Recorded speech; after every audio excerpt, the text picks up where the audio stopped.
वेलिसिनेरिया है। अब देखो ये वेलिसिनेरिया में भी बहुत रोचक चीज है। इस डायग्राम को तो मैं बाद में दिखाती हूँ, पहले एक चीज मेरे को बता दो।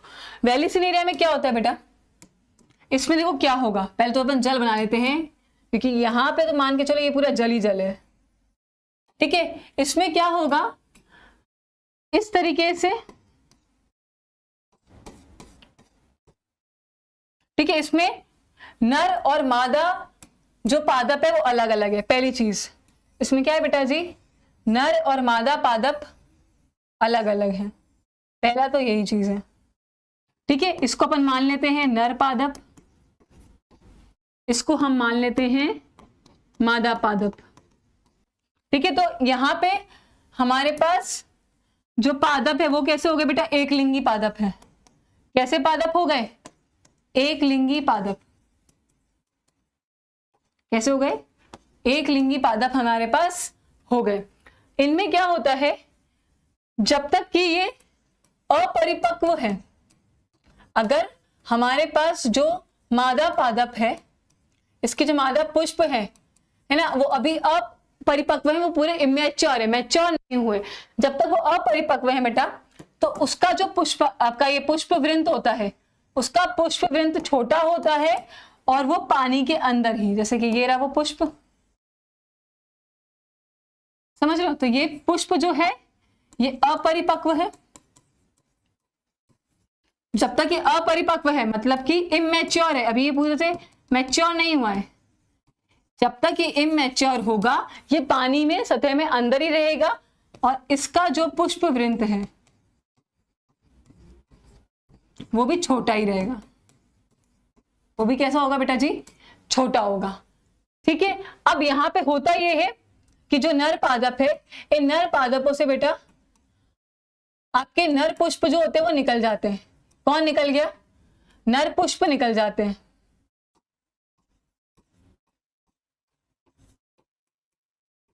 नर पुष्प निकल गए और ये समुद्र में तैरेंगे, ऊपर सतह पे क्या करेंगे बेटा जी, ये इस तरीके से तैरेंगे। तो तैर कौन रहा है, नर पुष्प।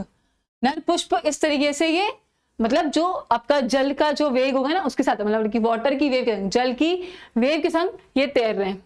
अभी तो ये अपरिपक्व है, तो अब ये किसमें बदलेगा बेटा, परिपक्व होगा। ये कैसा होगा, मादा वाला पुष्प आपका सॉरी पादप में ये कैसा होगा, अब परिपक्व होगा। जब ये परिपक्व होता है तब क्या होता है, देखिए जब ये परिपक्व हो जाएगा तब क्या होगा, तब क्या होगा वो देखना।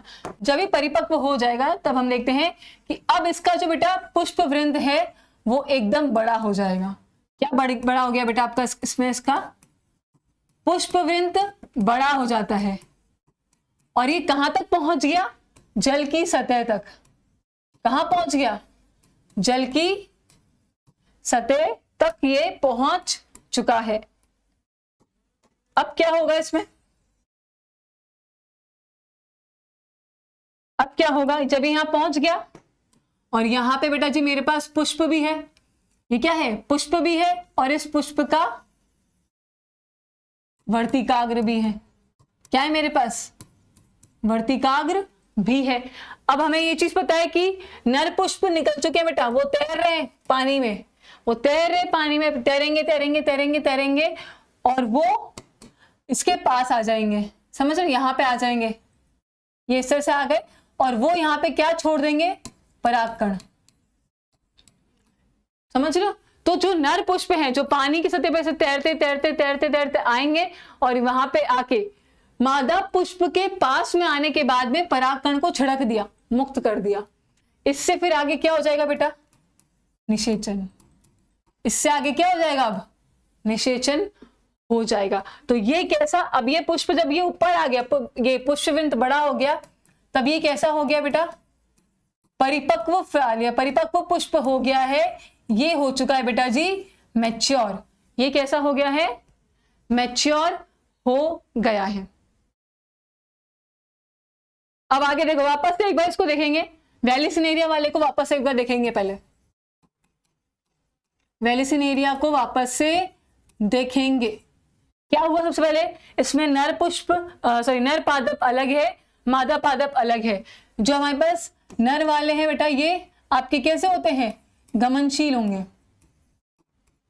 ठीक है, नर पुष्प कैसे है, गमनशील है, ये पानी की सतह पे पानी के साथ साथ बहते हुए चलेंगे, ये ऐसे बहते बहते जाने वाले हैं। असली कहानी कहां पर है, मादा पुष्प में। मादा पुष्प पहले जल की सतह के अंदर इसका पुष्प पाया जाता है, समझो जल यहां तक है पर ये यहां पाया जा रहा है, इसका पुष्पवृंत छोटा है।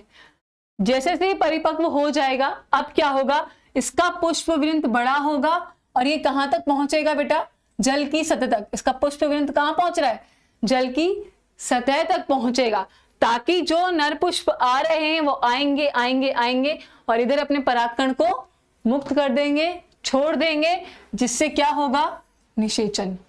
इससे क्या होगा बेटा जी, निषेचन होगा।